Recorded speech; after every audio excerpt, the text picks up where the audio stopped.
เทียบมันในกันมั้งกล้องบ่าวนุ่งกล้องบ่เจ็บพี่น้องเอ้ยบ่เห็นยังบ่าวนุ่งมันก็ธรรมดาเนาะกล้องมันก็เห็นอยู่แล้วนะเฮาบ่ กล้ เห็ อน ง เลย มันดีแต่ว่าห้องบ่เจ็บนี่เนาะ ฟังเสียงเอา มืดเบิดเลยบ่เห็นหยังเลยนะ เห็นบ่นาสลีเห็นบ่ บ่เห็นคันใกล้สิเห็น โอ้ยจังสิ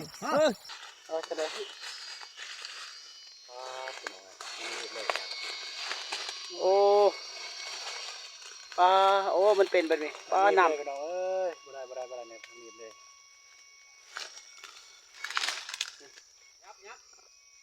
มันสิลงเลยได้นี่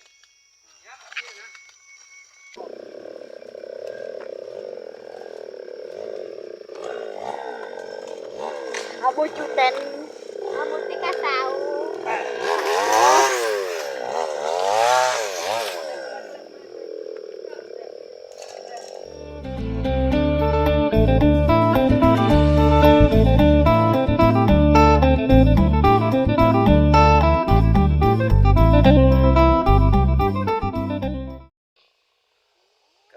สบายดีเนาะสบายดีเด้อพ่อแม่พี่น้องเด้อสู่ผู้สู่คนเนาะ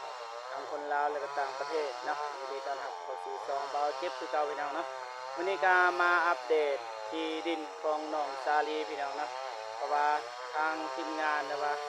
สร้างเพิ่นกระตัดหลายมื้อหลายเว้นพี่น้องเนาะแต่ว่าก็บ่สำเร็จเนาะแต่ว่าเฮาสิไปอัปเดตใหม่เนาะสิเป็นจังไดเอาไปชมกันเลยเนาะไป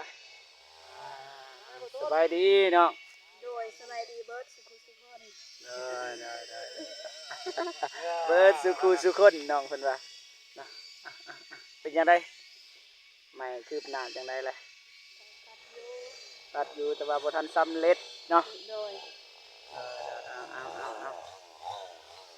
เริ่มเลยสร้างเริ่มเลยคอยทำยามแรงพี่น้องโอ้โหว่ามันสิลมไปทางใดพี่น้องเนาะทักทายสบายดีอ้ายเด้อแม่ใช้เจ้ามาแต่น้ำไอรีเพิ่นน่ะไปถ่ายงานทีนี้เนาะเกือบบ่เห็นแต่ว่ายังเห็นแสดงว่ามีบุญจากบุญเด้อเอาเด้อยาเด้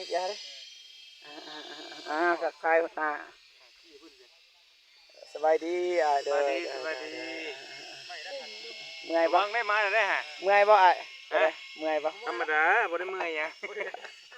บ่ได้เฮ็ดหยังเนาะพี่น้องแม่งนี่มีแต่เมื่อยแม่งนี่มาโตเลย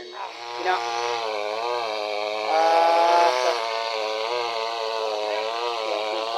โอ้สบายดีเด้อเบาหนุ่มโอดไล่พี่น้อง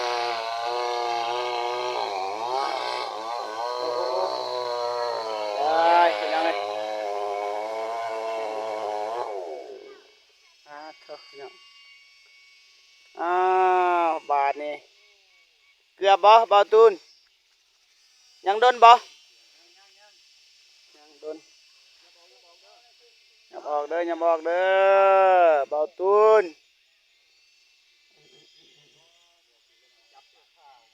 ออกก่อนเบาตูนไงเติมพี่น้อง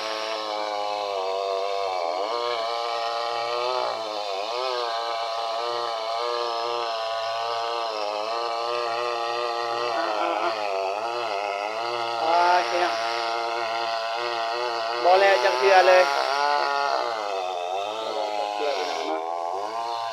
เอาไปเบิ่งน้ำกันว่าไม้นี่กงไม้นี่มันสิลงไปทางใดพี่น้องเนาะนะครับมันสิลงไปหาเบาเจ็บกับบ่ฮู้พี่น้องอ้ายน้องสบายดีสบายดีเดี๋ยวเอาไปบ่ได้ง่ายเลยพี่น้องลุยโอ้ไป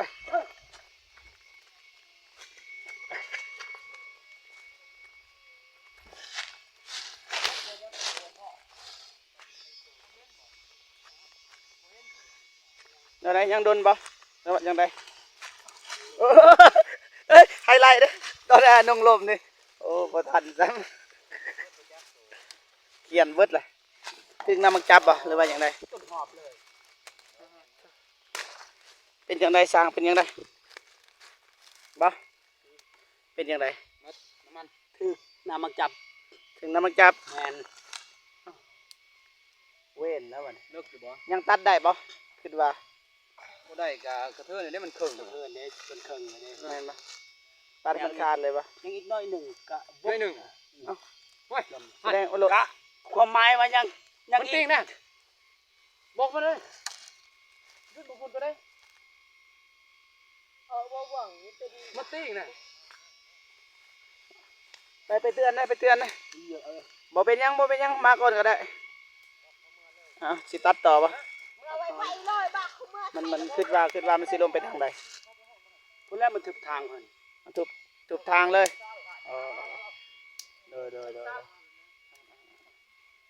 โอเคพี่น้องเนาะ เมื่อยไร เมื่อย รู้สึกว่าเสียงไร เสียงนะตัดนี่นะเพราะว่ากกวิญญาณนี่กกน้อยๆนะแต่ตัดจักทอนนะวิญญาณนี่ไม่โตจะมีพวกทอนพวกทอนแต่ว่าประทันลม เลย ทางนี้ก็มาทางให้ทางสวนพี่น้องเนาะก็บ่ฮู้ว่ามาทางไหนพี่น้องเปิดโถผู้หญิงขับรถพี่น้องคักลายนะ ใช่กระโบเห็นนะน้ำ โดยสู้ได้อสร้างเด้อสู้เด้อเพราะว่าดินน้องซาลีก็เปลี่ยนลายสร้างอ่ะเด้แสดงว่านี่ สร้างสุดท้ายพี่น้องเฮ็ดดีๆเด้อบ่าวเด้อ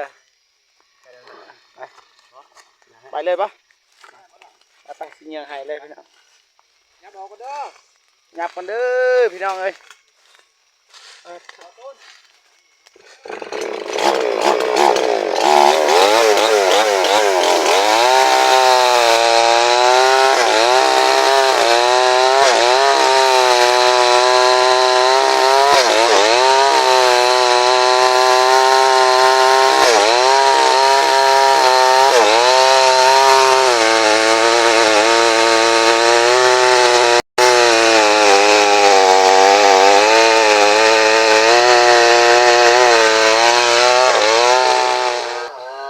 มันอาจสิบ่แจ้งเด้อพี่น้องเด้อเพราะว่า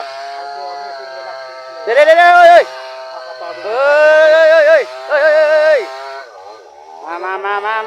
มาลงมา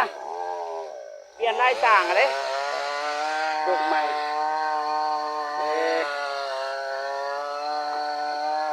คือเราดันก็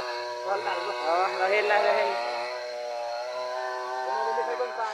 มันรีบตึกเลยแหละ ได้ป่ะโอ้มันหนีบเลยเนาะจะได้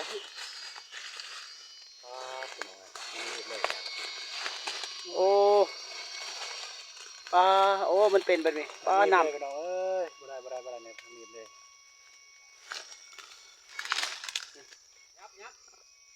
มันสิลงเลยได้นี่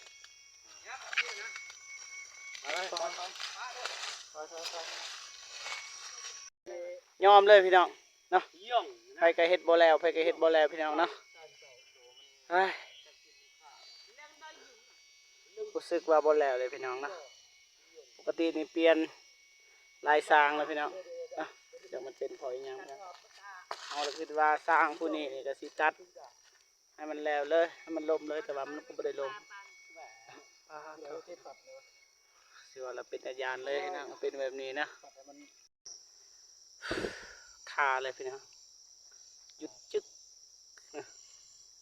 สารสิทธิ์ยังไงบ้างนี้เนาะตายพี่น้องเงียบสงัดเลยพี่น้องทางที่ดีก็คือเอาจักอีกเครื่องหนึงมาตัดต่อพี่น้องเนาะเพราะว่าจักหนึ่งก็มันหนีบแล้วพี่น้องหนีบเลยดึงอะไรก็บอกพี่น้องเนาะจักไม่ยังอันนี้โอ้แล้วพี่น้องเลยหลายสร้างหลายคนแล้วแต่ว่าโบแล้วจะเถื่อพี่น้องแต่บูว่ามันเกิดปล่อยยังกับดินน้องสาลีพี่น้อง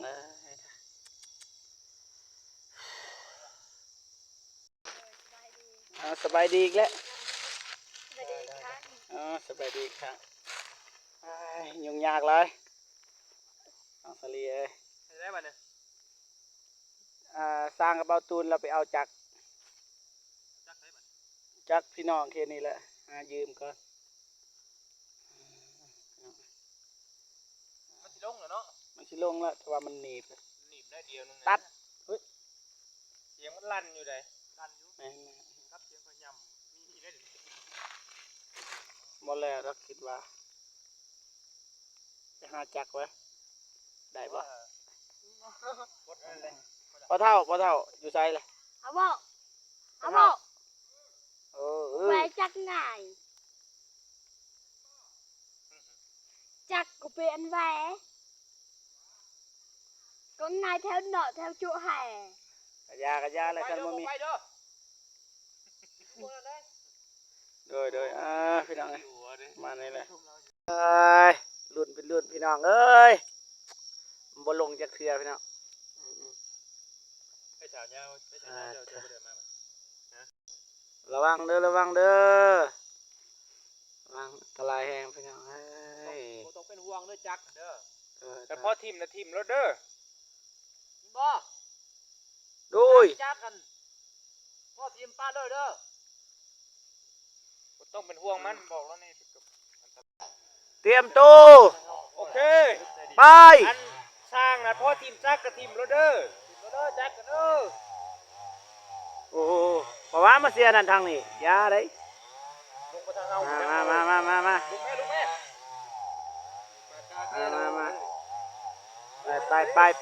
ไป เด้อมึงเด้อ น้องซาลีอยู่ทางหลังเลยอยู่ทางหลังอ้าย หน้าที่หวัดเดียว บ่ฮู้ว่าตกใหม่ยังพี่น้องนะ คนไหนเฮ้ยก็คือไม่ให้เลยนะอันนี้มันมีไม้แต่คือไม้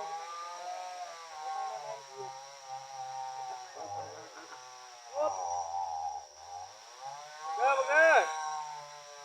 เด้อพี่น้องเด้อตีงเลย จริงหรือเปล่า ตีงแล้วใบมันตีงแล้ว รุ่นละทุกคนกันที่มากประเด็นเลยคนกับข่าวที่พูดมาเลย มาพี่น้องมา ไม่ได้กับข่าว เถอะเกียมเด้อตีงเลย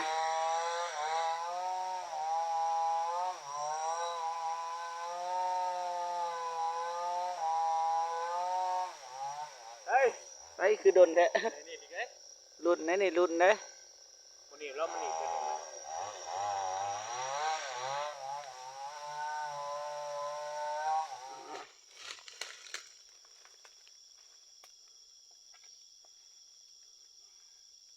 โอ้มันต้องโอ้จะสิปลด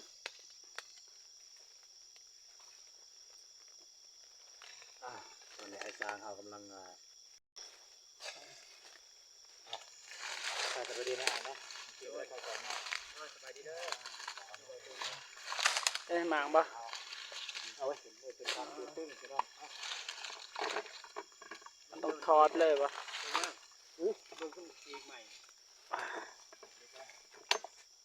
ใจเย็น วางแล้วไม่ตีนเด้อเอาเลย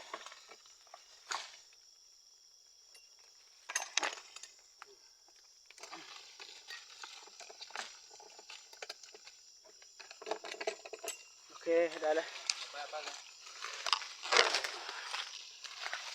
ตัดเลยบ่ ตัดบอลได้ตัดเลย ตัดบนเทิงหรือว่าบนหลุม เบิ่งวิธีการก่อนตัดบอลนั้นแหละแม่น เอาบางยาตัดดูใส่เบิ่งได้ Oh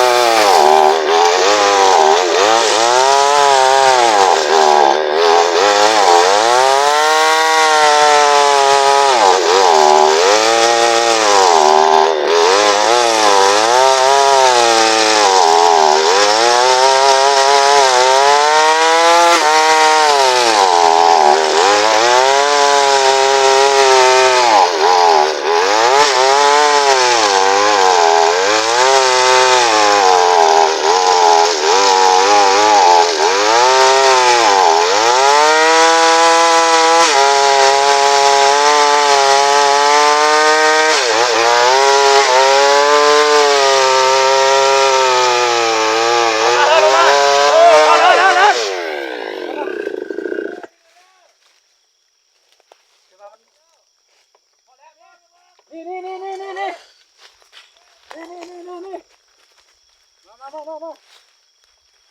ยังบ่ทันลบนะลบไหนแลน เฮ้ย ลบก่อน ลบ โอ้เอฟซีเจ็บทู เต็มเลย ไป ไป ไปบ่ทันอย่าลืมตัวนี้เด้อ ไป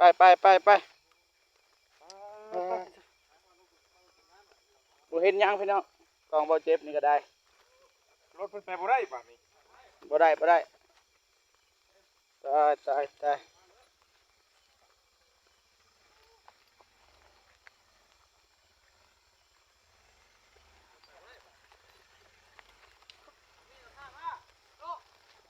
เรียบร้อยพี่น้องเอ้ยป่านนี้ โอ้เต็มทางเลยพี่น้อง พอมันก็ ปาด ฮอดต้นกาแฟใช่มั้ยเนาะ บ่ฮอดแต่ว่าเบิดเลยพี่น้อง เบิดเลย เต็มทางเลย บ่ถึกบ่ถึกลูกตบมือเดียวทางนี้เดียวบ่เป็นหยังมีปัญหาตัวนี้โอ้ เต็มทางเลย ชัยชนะมาถึงแล้วมันแปดเด้อแปดต่อเด้อ เท่าพี่น้องน้อยหนึงวิดทางน้อยหนึงพี่น้อง ทางนี้ได้อยู่ เท่า เอาไป โอ้ เพิ่นเปลี่ยนไปทางน่ะ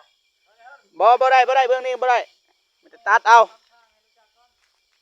เท่าปัดโทษพี่น้อง มาต่อกันแล้วกดแล้วหลังแดง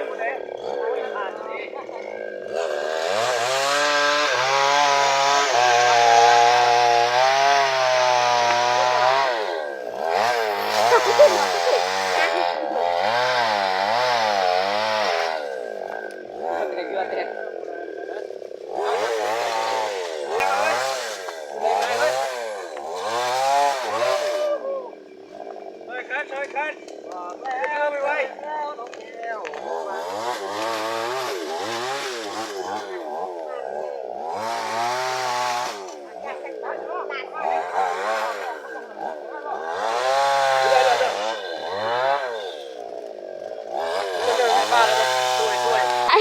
ผู้พี่น้องตากล้องใหม่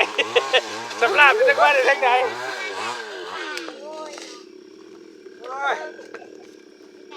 ใช้กล้องระบายใช้ระบาย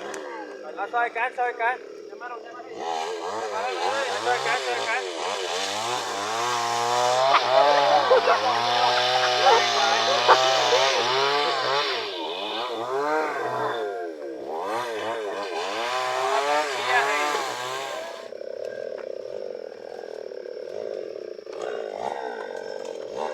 Abu Juten, Abu Tika Sao.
จักล็อก เพลงบ่คุ้มแล้วเนาะจักนกบ่มันเท่าไรแต่เก่าอันนั้นมัน ต้องว่าแต่2 เซนปลายนี่แหละ โอ้รวมหมดทั้งปองทั้งนี้แม่น 2 เซนปลาย แล้วก็ซอยละบัดแหละเพราะว่าตัวนี้จักตัวนี้ต้นไม้มันหนีบไว้เด้นี่ต้นไม้มันหนีบไว้แล้วมันบ่ได้ถือว่าสำเร็จแล้วโอเคพี่น้องเอ้ยเนาะบ่มือนี่หั่นนะถือว่ามีเฮแล้วมีเฮ เนาะ คิดเองเอาย่านตัวนั้นแหละ ยัง ยิ้มเปื่อยเลยเนาะ ยิ้มเป้ยเลยยิ้มเป้ยเลยถือว่ามีเฮถือว่ามีเฮ ยังอีก2ต้นอันพอจิไหนเฮียงกันเบิ่งนี่แหละนะบ่าวจับนี่แหละเอามาถ่ายรูปกันเด้อ ถ่ายรูปยืนเที่ยงกันได้หลายครับเด้อหนึ่ง เสิร์ฟหนึ่ง สองสามหนึ่งสองสาม แนมกล้องระวังเลย หนึ่งสอง เดี๋ยวลงอีกแล้วนี่เดี๋ยวมันก็ได้ เรียบร้อย โอเคอ่ะได้ละเคยทางแล้ว เดี๋ยวไปขอบใจหลายๆขอบใจหลายๆเด้อ ใจ ช่วยกัน สำเร็จไปโดยดีพี่น้องเนาะโอเคเอา ใจเพิ่นที่ละลูก โอเคพี่น้องถือว่าสำเร็จสิ้นภารกิจเนาะตัดใหม่เนาะประมาณนี้แหละพิเศษก็ยกเครดิตให้ทีมงานหรือว่าในสร้างเนาะถือว่าสมควรแล้วพี่น้องเนาะใช้เวลาประมาณครึ่งชั่วโมงพี่น้องอาจจะเกินชั่วโมงแล้วพี่น้องเนาะแต่ว่าขอบใจนะคุณยายใจดีเลยกับเอฟซีทุกท่านที่เขามาให้กำลังใจบอเจ็บนะบอเจ็บคลิปนี้ก็ขอโตจบคลิปก่อนเนาะเอาไว้เจอกันคลิปหน้าเนาะสำหรับคลิปนี้ขอกล่าวคำว่าสบายดีเด้อนะบ๊ายบายพี่น้องเด้อครับ